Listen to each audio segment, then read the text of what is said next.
Carlos Jacome, te saludo. Central Asia, China está de pie. Platícame, Carlos, ¿cómo estás? Muy buenos días en este martes. Muy buenos días, Pedro. Con el gusto de siempre de verte, estar con el programa. Buenos días al auditorio. ¿Cómo están? Muy bien, mi Carlos. Pues, ¿qué nos tienes el día de hoy? Pues creo que un tema sumamente delicado, que requiere de mucho análisis, de mucho pensar, y que es algo que disfruto mucho con el auditorio que tenemos en Central FM, Central Asia, que es el tema de la libertad. Y hoy creo que más que nunca, con los eventos en particular de esta semana, que apenas comienza, la pregunta es ¿qué tan libres somos? Y la respuesta, irónicamente, lo estamos encontrando en que la tecnología digital tiene la respuesta. Y ese es el análisis que les comparto precisamente el día de hoy. La democracia es para nuestra cultura occidental el resultado, el ejemplo, el emblema de lo que creemos entender por libertad.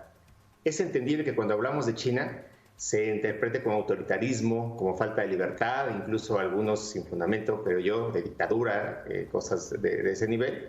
La pregunta hoy en día es que si esto es así, que vivimos en un mundo que cambia todos los días, minuto a minuto, en un entorno de acceso a la información y desinformación a niveles ya alarmantes, y en un entorno de acceso a la comunicación instantánea en todo momento. El fenómeno China, que es nuestra especialidad, en China está de pie, y que hemos hablado durante todo este tiempo, nos está haciendo que cuestionemos qué tan libres somos realmente. Y lo hace no sin autoridad, no sin fundamentos. Lo hace desde un combate a la pobreza, desde un fortalecimiento en la educación, que creo que es fundamental, y de una clase media no solamente económicamente, sino cada vez mejor preparada. Y esto no es poca cosa. Comparto una broma en los 80s que teníamos sobre la dictadura o el malentendido socialismo, comunismo, que lo manejaba Cuba, por ejemplo. Y este chiste, esta broma era cómo se llamaba una sinfónica cubana después de regresar de una gira, que se llamaba Trío, porque todos se quedaban fuera pidiendo asilo político. Hoy en día, bueno, antes de la pandemia, más de 200 millones de chinos salen a turistear al mundo y no vemos a ningún chino pidiendo asilo, pidiendo respeto o cosas de lo que veíamos, lo que sí pasaba con la Unión Soviética o incluso con Cuba. En un ejemplo cercano, hace 2 años va a ser exactamente, Luis Donaldo Colosio inició su exposición con la frase de Voltaire, tan emblemática de la libertad, sobre todo por su pasión y su intensidad, que creo que es importante que analicemos y reflexionemos. Voltaire decía, y lo repitió Luis Donaldo, podré no estar de acuerdo con lo que dices, pero defenderé hasta la muerte tu derecho a decirlo. En ese mismo evento presentó resultados que a todos nos deberían de ocupar y mucho. Y solo menciono esta parte, y cito textualmente a Luis Donaldo. Citamos cifras alarmantes de cómo son las propias autoridades, insisto, las propias autoridades, lo repito yo, quienes más agreden a estas personas, haciendo alusión a los periodistas, incluso por encima del propio crimen organizado. Por si fuera poco, México ostenta el 3er lugar a nivel mundial en violencia y represión a esta gente, a los periodistas. Precedida solamente por 2 naciones con conflictos bélicos activos, lo cual nos hace para un país en situación de paz una virtual zona de guerra para quienes ejercen el periodismo o ser activistas en defensa de las garantías que deben de respetársele a todo individuo. Esta fue la declaración hace casi 2 años y la pregunta otra vez, que es este programa, ¿esto es el producto de nuestra libertad?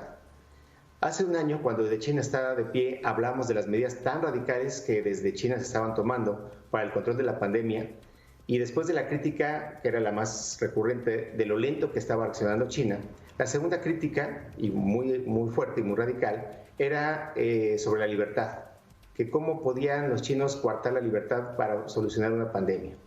Y hablamos, que ojalá no fuera así, tristemente lo fue, qué pasaría si esta epidemia se volvía pandemia, cómo íbamos a reaccionar los países libres. Hoy, tristemente, doblemente de forma lamentable, ya lo sabemos, y el ejemplo es que nos seguimos cuestionando. Ayer sigo impactado que un subsecretario desde una tribuna presidencial siga cuestionándose con toda la evidencia científica que hay en el mundo si el uso del cubrebocas es válido o no, si atenta contra mi libertad o no, si es útil o no. Creo que eso ya puede rayar en la estupidez extrema, pero bueno, ese no es tema de este programa. Tomando como referencia a Alfredo Toro Hardy, del Observatorio de Política, que comparto mucho la manera de pensar de Alfredo, menciona esto en su artículo de la semana. Dice, en un esclarecedor artículo publicado en The New York Times, Shoshana Zuboff hacía el siguiente comentario, que esa es la esencia del programa de hoy. Los Estados Unidos y las demás democracias liberales del mundo del mundo han fallado en la construcción de una visión política coherente para un siglo digital, una capaz de promover los valores y principios democráticos. Mientras los chinos han diseñado y desplegado tecnologías digitales aptas para consolidar su sistema de gobierno autoritario, Occidente ha permanecido ambivalente y confundido. En otras palabras, mientras China ha logrado utilizar la tecnología digital como un potente instrumento al servicio de su modelo autoritario, Occidente, de manera particular Estados Unidos, no lo han logrado articular. Una estrategia digital llamada a fortalecer la democracia. Esto toma, amigos del auditorio, mayor dimensión, ya que en esta guerra fría, no solo comercial, se está disputando también el liderazgo y lo útil de ambos modelos económicos. El ejemplo que vivimos en días pasados del Capitolio habla por sí solo. Y lo absurdo de esto es que ese autoritarismo de una empresa privada, si se puede llamar así, se está cuestionando. Es una empresa privada. Yo no conozco una empresa que funcione democráticamente preguntando a los empleados si quieren llegar tarde o no quieren llegar tarde. Es una empresa y hasta ahí se está cuestionando si es autoritaria o no. El actual gobierno hoy en día se está planteando hacer modificaciones a las redes sociales. Lo que era útil en campaña ya no lo es en el poder. La tecnología no está ayudando a la democracia, por el contrario, son herramientas para la subversión antidemocrática, como lo estamos viviendo hoy, principalmente hoy en día. Podemos ver cómo se cuestiona desde la primavera árabe la verdadera intención de la comunicación y la infodemia, que es esa nueva palabra, y el mal uso de foros para generar confusión y mentir. Estamos como sociedad y como generación ante un gran reto. El acceso al conocimiento, a hechos y realidades, los tenemos como nunca antes en la historia. Y también el camino fácil, como casi todo lo fácil, a la confusión, a la desinformación, a la división, que genera, ya no digamos una agresión o crítica sin sustento, sino el fortalecimiento de líderes y modelos que de nuestra percepción de libertad solo generan pobreza económica y moral. Hoy las redes sociales son un caldo de cultivo para la división y confusión en Estados Unidos y en nuestros países. En China está siendo más eficiente su modelo. La solución, creo yo, está en la educación, en el análisis, en el pensamiento. No creo ni en un modelo ni en el otro. Creo en el nacimiento de una nueva manera de gobernar y de responsabilidad social. Aquí lo importante, amigos de China está de pie, es qué piensas tú. Antes de regresar contigo, Pedro, les recuerdo que en nuestra página de centralfm.com, en Central Asia, hablamos esta semana de las oportunidades para las empresas de la educación en China y el jueves vamos a hablar de las oportunidades para la industria automotriz en China. Regreso contigo, Pedro. Te agradezco muchísimo por el comentario. Oye, ¿cómo ves? Ay, ya se me acabó la pantalla de atrás, ¿ya viste?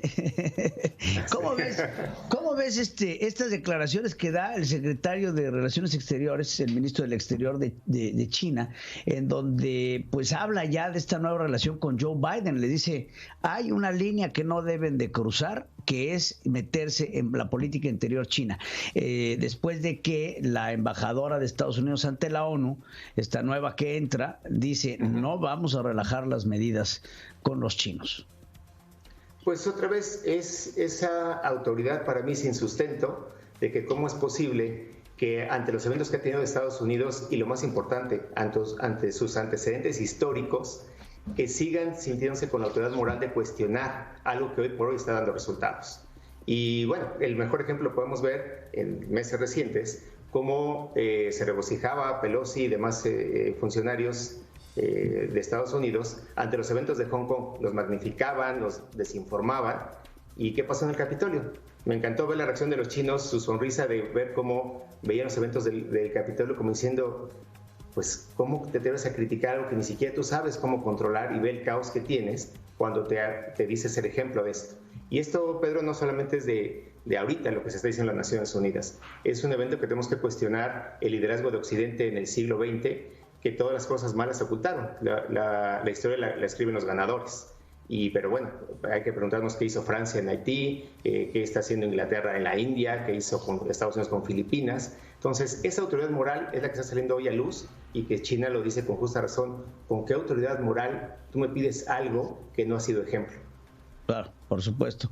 Pues la verdad es que va a haber mucho de qué hablar en torno a ello, porque este conflicto entre China y Estados Unidos podría, como bien lo decía Xi Jinping, detonar lo que sería una segunda guerra fría que no es conveniente para nadie. Y estaremos muy al pendiente. Carlos Jacome, te agradezco muchísimo por tu comentario. Gracias, un abrazo al auditorio, que estén muy bien.